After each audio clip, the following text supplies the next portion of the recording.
Good morning, Monday, new work week. All right, hope everyone is doing good and healthy.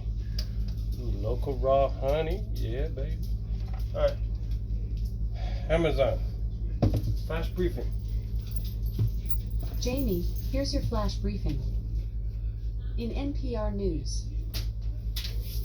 Live from NPR News in Washington, I'm Windsor Johnston.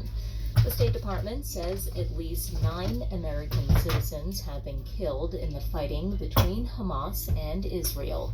NPR's Jackie Northam reports the Palestinian militant group launched a series of rocket strikes against Israeli settlements on Saturday in a surprise attack. State Department spokesperson Matthew Miller said while 9 Americans are confirmed dead, other U.S. citizens remain missing and unaccounted for. The U.S. is working with its Israeli partners to determine their whereabouts, but it's unclear whether those still missing are dead or in hiding. On Sunday, Secretary of State Antony Blinken said American citizens are probably among the hostages being held by Hamas. The State Department says it's monitoring the situation and is in touch with the families and providing consular assistance. Meanwhile, the Pentagon announced it was sending arms, fighter aircraft, and warships into the region in response to requests from Israel for military assistance. Jackie Northam, NPR News. Intelligence communities are working to learn more about the planning behind the wide-scale attack against Israel. Daniel Levy is the president of the U.S. Middle East Project, an organization that's been working to advance a dignified Israeli-Palestinian peace. Levy tells NPR that the latest conflict is the result of failed politics. One's heart breaks for what one's seen in Israel. All this war is a result of failed hands politics. tremble for what is going to happen to Gazans, and this will only Claim they all want to make be things diplomatic, worse. There and then is all no they do is go to military war. solution, and you need to bring in Hamas. We should have been talking to them for decades. Sirens have been sounding across Jerusalem and Tel Aviv today, and plumes of smoke have filled the sky as the Freaking fighting warmongers. continues.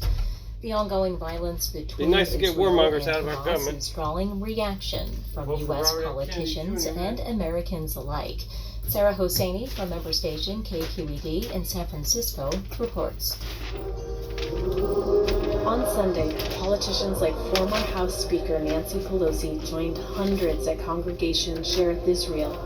Pelosi expressed solidarity and support for Israel. What they did was outside the circle of civilized human behavior.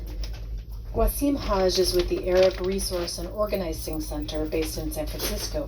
He organized a Sunday rally demanding an end to U.S. funding for Israel. It is 2 million people living in prison. And what we want is for those 2 million people to be free in Gaza. U.S. officials say they plan to send additional military equipment and ammunition to Israel in the coming days. For NPR News, I'm Sarah Hosseini in San Francisco. This is NPR Ridiculous, News. man.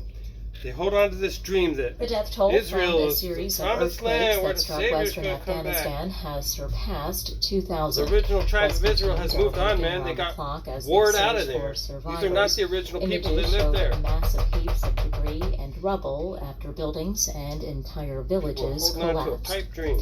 The Supreme Court in the United Kingdom begins not where 3 it's gonna days come of back. arguments today over whether the British fact, history government shows can that, deport undocumented for example, migrants to Rwanda, no matter their country Who is of it? origin.